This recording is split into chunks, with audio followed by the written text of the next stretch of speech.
It is my pleasure in turn to introduce Sergio Sciacca, who is a friend since 30 years, but is also a brilliant heart surgeon. And talking about the heart is also important for regenerative medicine, because the heart is one of these organs that does not regenerate very well. So to cure it, you have to intervene most of the time. So Sergio Sciacca got his medical degree at the University of Catania, which is the second city in Sicily, in Italy. And this was followed by a medical specialization in heart surgery.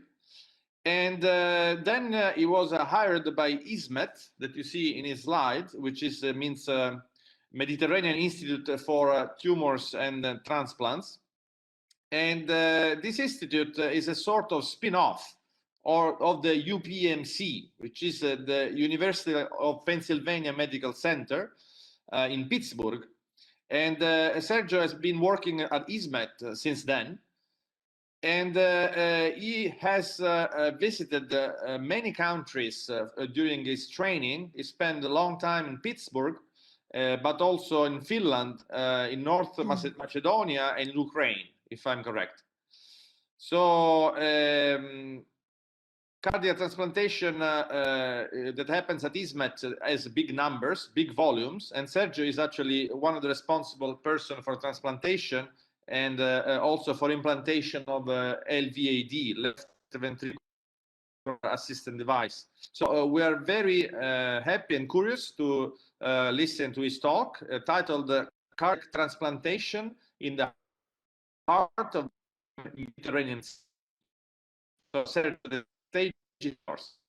So thank you very much, Mario. I want to also give my special thanks to the faculty members that gave me today the opportunity to be here with you and talk about our experience at the Mediterranean Institute for Transplant and Eye Specialized Therapy. As you know, Sicily is a big island in the center of the Mediterranean Sea. Palermo is the capital of this island, and it's famous for its history, its monuments, and its beautiful beaches. Palermo is also the site where my institution was established in 1996, and from 97 we started the clinical activity. I started to work here in Palermo in 2004. This institution was born from an important partnership between the public health system and the University of Pittsburgh Medical Center, which is one of the biggest medical hospital in the United States. And for several years, it has been the best medical center in the United States. It is an 80-bed facility with 20 ICU beds, mainly focused in transplantation, abdominal, cardiac, and thoracic transplantation, as well as specialized abdominal surgery and thoracic and cardiac surgery. We also have a medicine department and a diagnostic service focused on transplant issues. We have a very strong interventional radiology, and about 10 years ago we built also a high technological hybrid operating room where we collaborate with interventional cardiologists for hybrid procedures. The core of our daily activity is the multidisciplinary approach to the patient. So different specialists are involved daily in the treatment of critical patients. We have different kind of specialists involved according to the special needs of each patient. But today we will talk about heart transplantation, which is the reason I was invited and the core of my talk today. And we cannot avoid to talk about Christian Barnard, which was the South African surgeon who performed in 1960 1997 in South Africa, the first in Cape Town, the first heart transplantation. From that time, his life suddenly changed because he became mainly the most famous heart surgeon over all the world. And is still considered a milestone in the history of heart transplantation. But we also have to talk about Dr. Shamwell and Dr. Lower, because those two American surgeons were the researcher with the realized and defined the surgical technique for heart harvesting and heart transplantation, and Dr. Barnard just used the results of their study to perform the first human heart transplantation. From that period, that surgical technique hasn't changed so much. So today we are still using the Shamwell Lower technique in heart procurement, as you can see in these slides. Heart procurement is performed by cutting and leaving the left atrial cuff and the main trunk of the main arteries that will be used for anastomosis.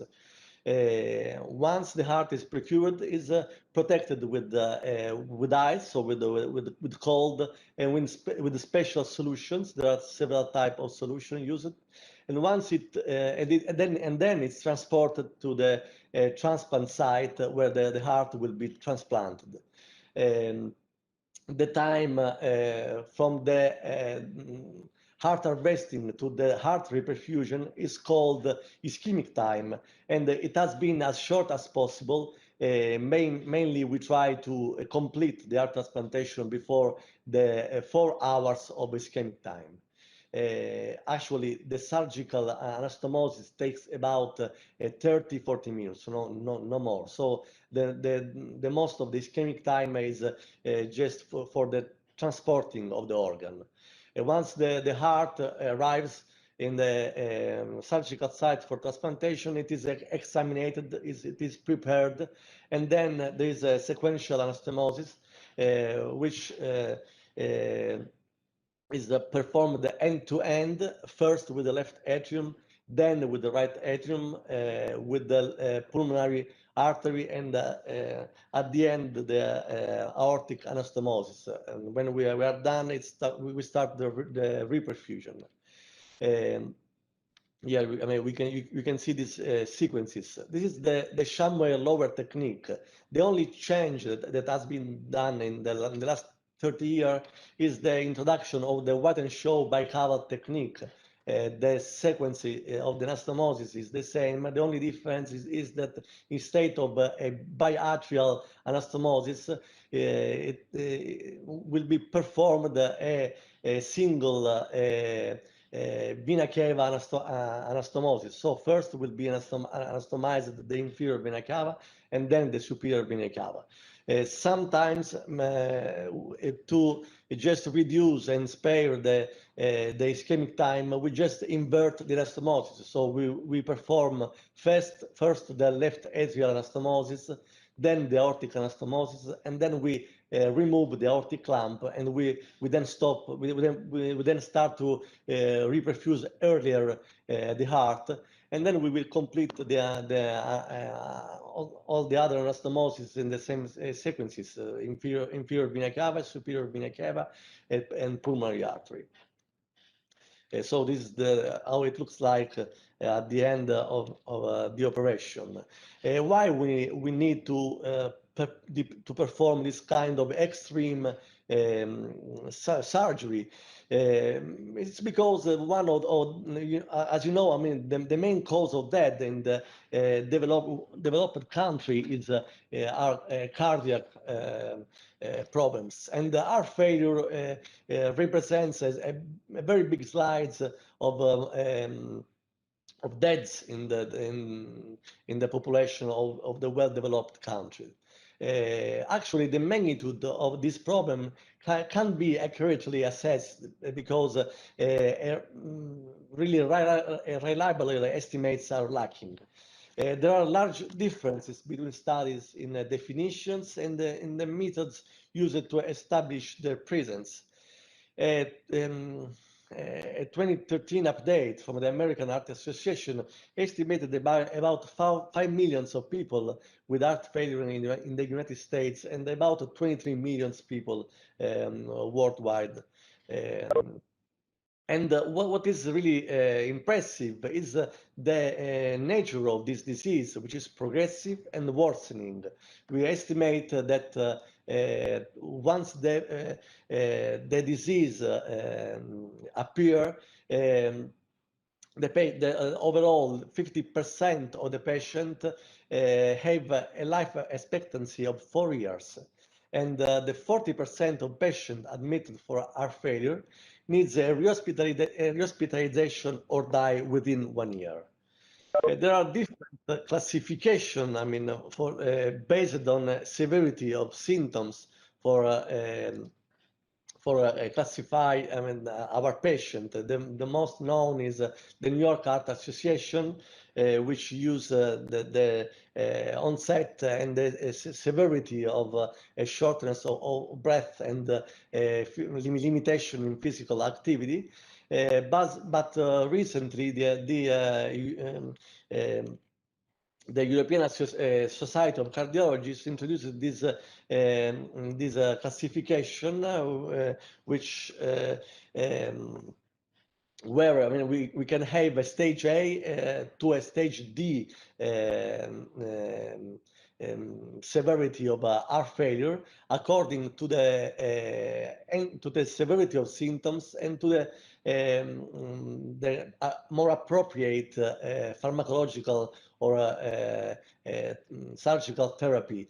And the stage D, which is the most severe, it's called refractory heart failure, and it's the grade when the patient needs hospitalization and the infusion of inotropes or a more extreme surgical operation like the implantation of ventricular assist device or transplantation.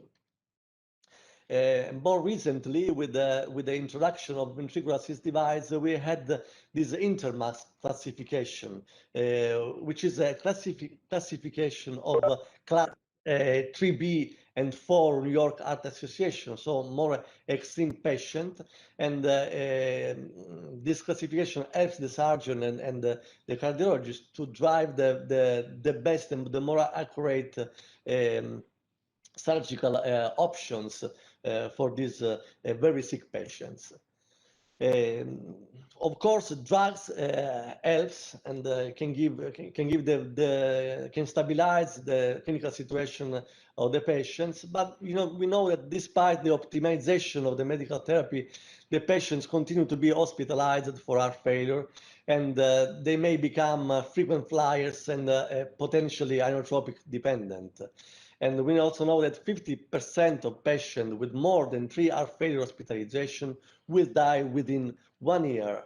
We also know that inotropes can relieve symptoms, but they don't reduce the risk of rehospitalization or mortality. And once the patient start to need inotropes, 1 year mortality raised to 80%.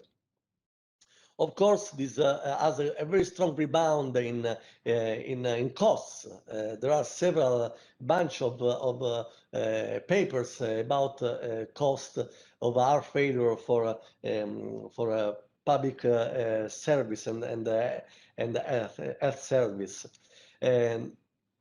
So, I mean, actually, heart transplantation is still considered the gold standard therapy for completely solve and treat the refractory heart failure. Which kind of patient we treat? They are mainly patients with primitive cardiomyopathy, with a dilated heart or with a hypertrophic or a restrictive disease, or a patient with a secondary cardiomyopathy, mainly post-ischemic or post-valvular heart disease or congenital heart disease. Here you can see the anatomic specimen for this kind of condition. And as reported by the International Society for Heart and Lung Transplantation, this kind of disease is equally represented in different countries and different continents. I mean, I actually, after its introduction, heart transplantation had a very important development in diffusion during the 80s and the 90s. Then it reached a plateau. We were not able to increase the number of transplants simply because we not increase the number of donors, which is the main resource we need to perform heart transplantation. And this rate hasn't changed in Europe, in the States, as well as in Italy. This is the number of transplantation performed in Italy in the last 20 years. And as you can see, I mean, we are in South Italy, one of the biggest centers performing heart transplantation. Actually, I mean, we can perform an average of 15 heart transplantation per year, but our main limitation is due to the fact that we procure the 50% of our heart from donors coming from other regions than Sicily. And this is related to the fact that Sicily has one of the highest rate of opposition in Italy. There is an important social issue, and we are working on it as a transplant center together with the health ministry, just to be more effective in solving this key point. And that's because also the results of heart transplantation are quite nice. Here you can see the survival curve from the International Society of Heart Transplantation about short and long term survival. And you can see the different curve according to the era, because of course the outcome is not only related to a good surgery, but it is also related to advances in the pharmacological treatment and in the follow-up of those immunosuppressed patients. And fortunately, with the recent introduction of new immunosuppressant therapy, we can reduce the number of complications and improve the survival of those patients. Here you can see our survival 1 year survival curve, which is 86%, which is quite good, as well as the long-term survival, which is even better from the SICLT's survival curve, because 10-year survival is about 70%. Which is quite interesting. What we've tried to do, of course, is to push as much as possible in heart procurement and in donor selection, and this doesn't match very well with the change that we've seen in heart transplant candidates. Our recipients, in fact, are becoming more complex, more sick. They are mainly older than before. They are sensitized because many of them come from other heart surgery or blood transfusion, or they are holder of mechanically circulatory support. So those are patients at higher risk for primary graft dysfunction and antibody-mediated rejection. What we have been trying to do, I mean, it's to push and try to better select donor, and this introduced the concept of marginal donor. We are in fact using patient heart from older donors, We are using hearts from a donor who had a cardiac arrest, or donors who have treatable heart disease. Of course, I mean the waiting time in waiting list of our patient has increased simply because the number of patients in waiting list has increased, and to of course, I mean sometimes, I mean the patient can only be transplanted if his clinical condition became worse, and we need to upgrade his listing status in a national urgent condition, which represent the highest level of a priority in the waiting list. Many of those patients are often patients with temporary circulatory support, monoventricular or biventricular, like this patient we had in ICU, and with a biventricular temporary support using electronics, a paracorporeal continuous flow device. And to push even more in expanding the donor pool, fortunately, technology came to help us. We can now use this OCS, this organ care system. This is a device that can be used for not only for heart transportation, since it has been harvested in the operating room where the heart is procured, and as you can see, there's a box where the heart harvested is included, and in this box the heart can be continuously perfused by warm oxygenated blood, so it can continue to beat but not to pump, because the heart remain empty, and by this way we can increase the acceptable range of ischemic time, but we can also in vivo evaluate the quality of the organ we are going to use. With this system, unfortunately not yet in Italy, but in many European countries and in Australia, it has been possible to use also donor after cardiac death. They are called DCD. So patient where death has been documented because of cardiac arrest. Notwithstanding all those effort, the mean waiting time for a patient in a waiting list is still very high. In Italy, the mean waiting time is about 154 days. In our institution, which serve mainly the population of our island, is about 241 days, which is still not enough to save the life of our patient in waiting list. What has been very important is the introduction of ventricular assist device. This is the Intermax survival curve. Intermax is the most important registry for mechanically long-term circulatory support.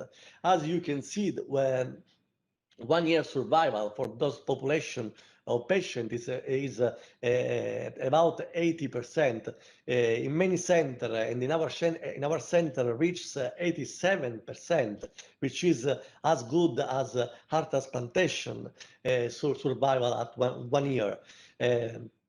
Of course, those machines are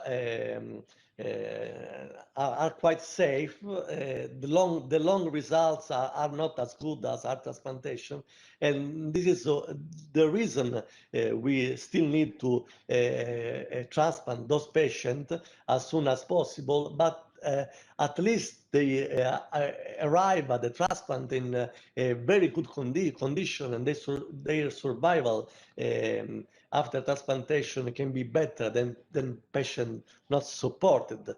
And I wanna also give you a quick review of those devices. Actually, those three devices are the most important and the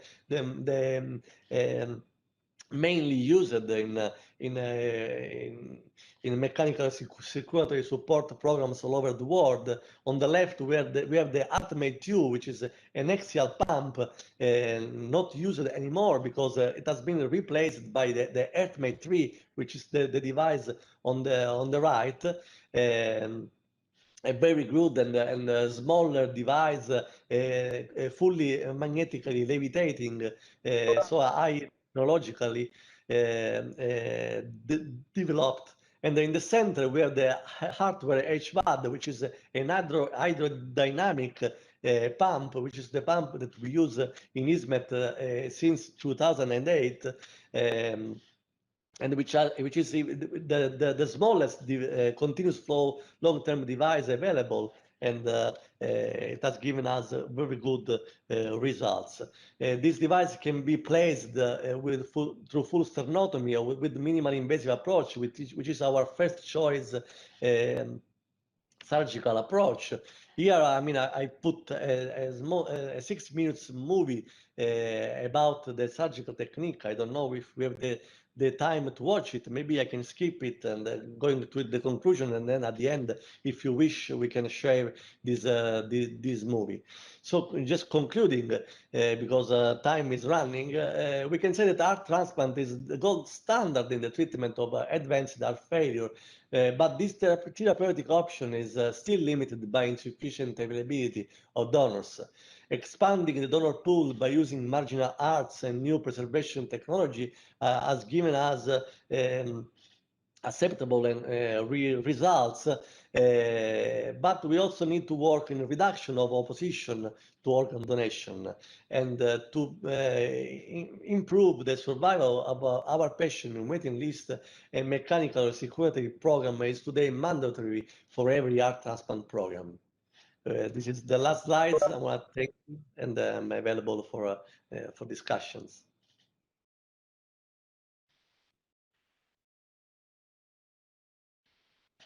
Yeah, thank you very much, Sergio. Thank you. This presentation is now open for discussion and questions, comments. What about showing us the video? I believe that there is enough time to see it. Oh yeah, Sure. please.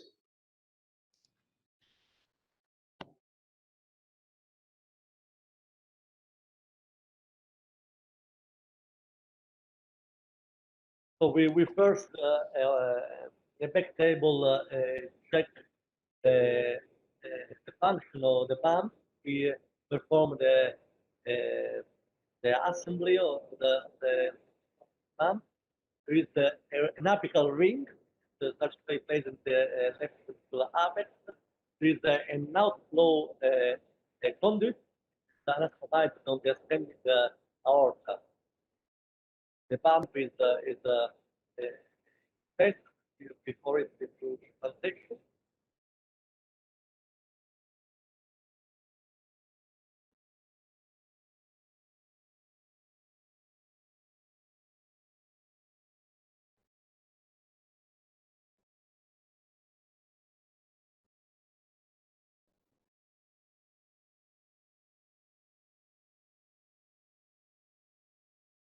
So the pump has a deep flow cannula which goes in the left ventricle to the apical ring, and an outflow conduit flexible with diaphragm. Approximately, it's protected by a strain release. Avoid of the trap.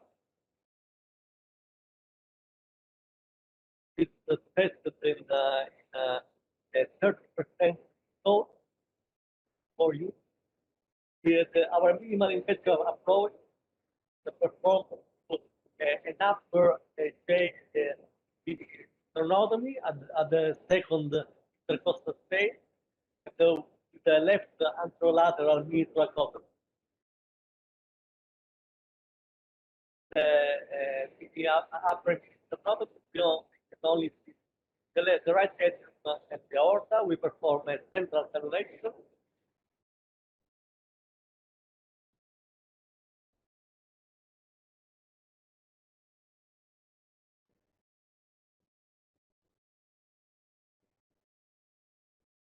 Once heparin and cardiopulmonary bypass is started, we can have the compression of the heart, and we can manipulate the left ventricle, avoiding arrhythmia and complication. Actually, some surgeons they also perform it off pump, which is an approach that we don't like, because it's very important to watch inside the left ventricle and to remove that trabecula that can lead to pump thrombosis. They are not removed. Sometimes you also need to remove thrombus from the left ventricular apex. Here we are opening the pericardium through a left anterior mini thoracotomy. We then see the left ventricular apex. We identify the left anterior descending artery. And then we check the proper position of the insertion of the inflow cannula to the apex using the transesophageal capsule with our finger.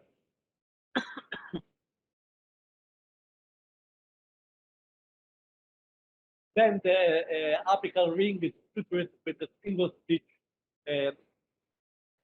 with the set of felt.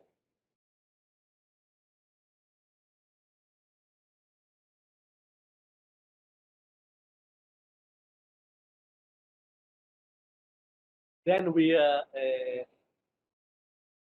tunnelize the outflow cannula. We remove a circular tissue from the left ventricular apex, and we insert the pump. Then at the end we tunnelize the drive line, which is the electrical, the only component of the pump which is external and which is tunnelized to the abdomen. Actually, we use a double tunnelization to better stabilize the drive line and reduce the infection. This wire are connected to a controller, which sort of it gives the electrical power of the pump work, and which give us information about the function of the pump.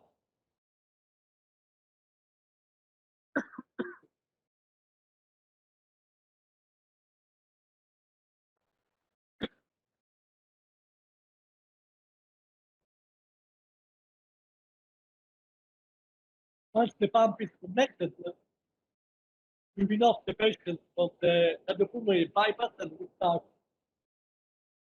start turning on the pump and assessing the speed of the pump according to the data coming from the controller and the data coming from the invasive monitoring of the intracardiac pressure through a Span-Ganz catheter.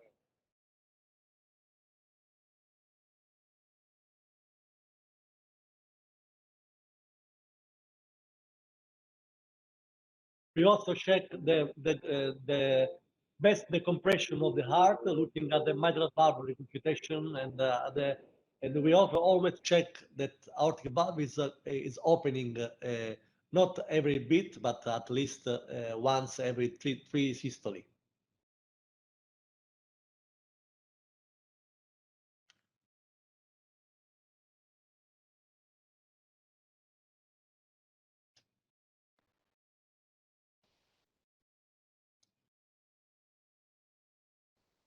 I'd like to thank you about this brilliant presentation and about your great work in the hospital. Thank you. It's really very impressive, keeping in mind how difficult it is to organize this. I have few questions regarding your transplant strategy. Yeah. Do you always get the heart as the only donor heart, not the cadaver, all the body? I mean, I know that in Bulgaria, surgeons prefer to take the body from one city to Sofia because it will improve the chance for a life, heart, kidneys, liver, etc. How do you deal with this? I mean, Am I clear with the question? yeah, I mean, if we go and procure the heart, or if we move the donor, did you understand correctly?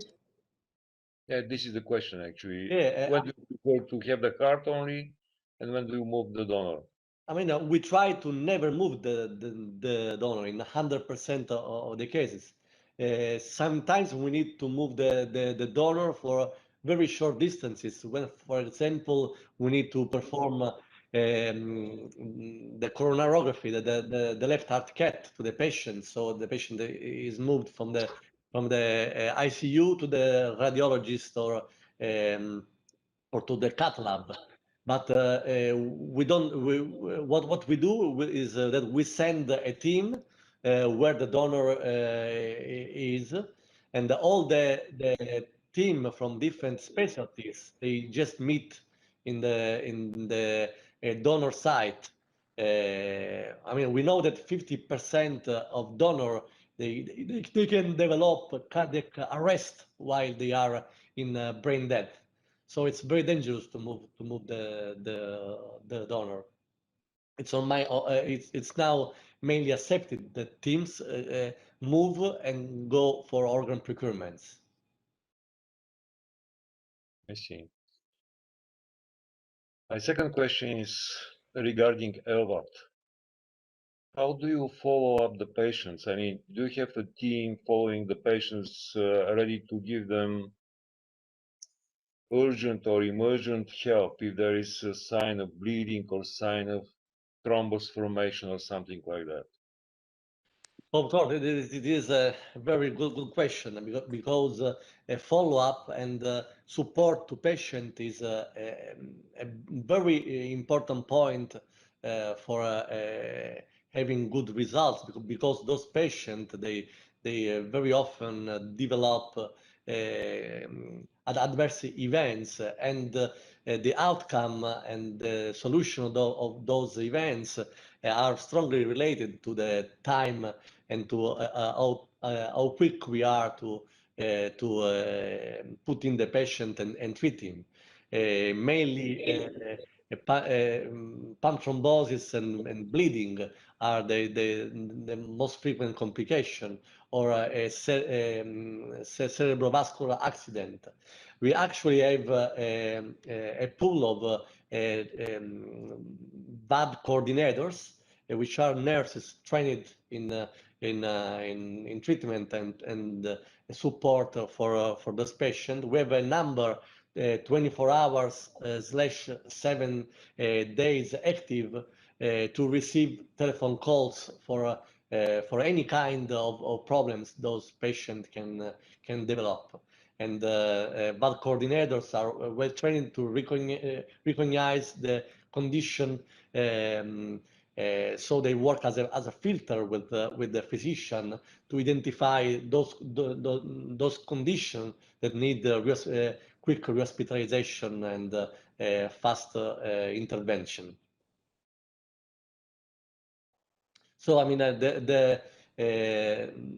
of course, I mean, the best results are obtained if you have instituted a very good team, and the team must be very motivated, structured, and heterogeneous.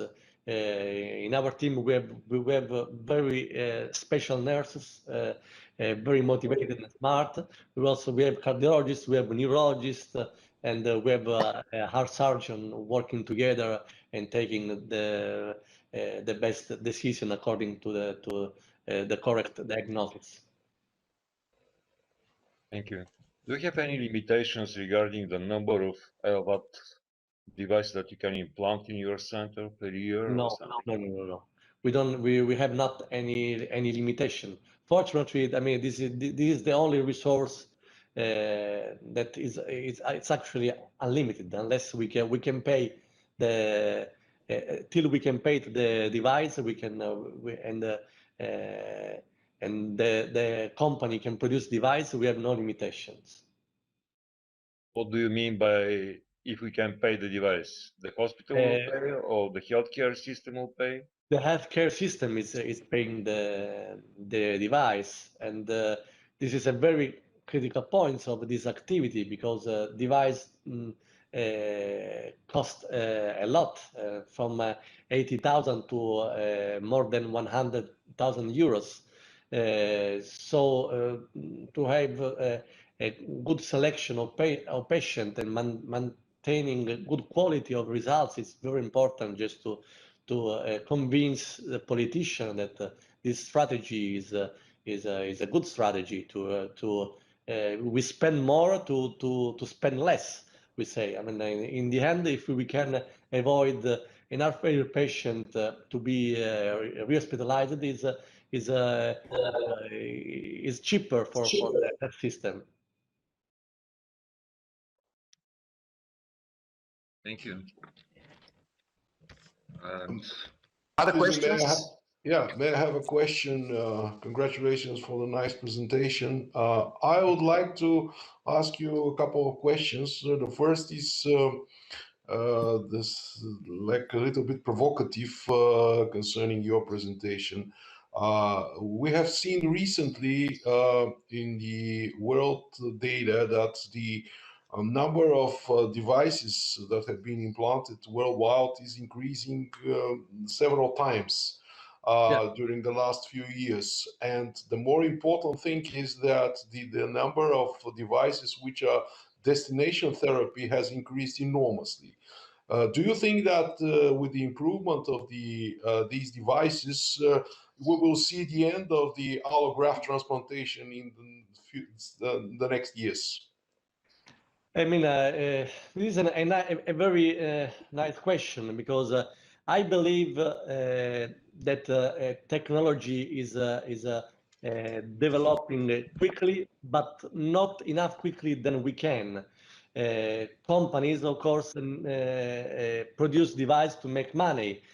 First of all, we use device to save lives, so we have different targets. There are technologies already usable that can really change the destiny of mechanical circulatory support. For example, transdermal power gaining. I mean, there is the possibility to remove the driveline, for example, from the pump, which would reduce the number of infection. Those devices can be made smaller. They can be made fully levitating, reducing the rate of thrombotic complication. So really, I mean, that this field is quickly developing. It can represent a real alternative to heart transplantation. From the other side, also the field of regenerative medicine is improving quite quickly. There in Houston, there are factory where they have been starting to build full hearts.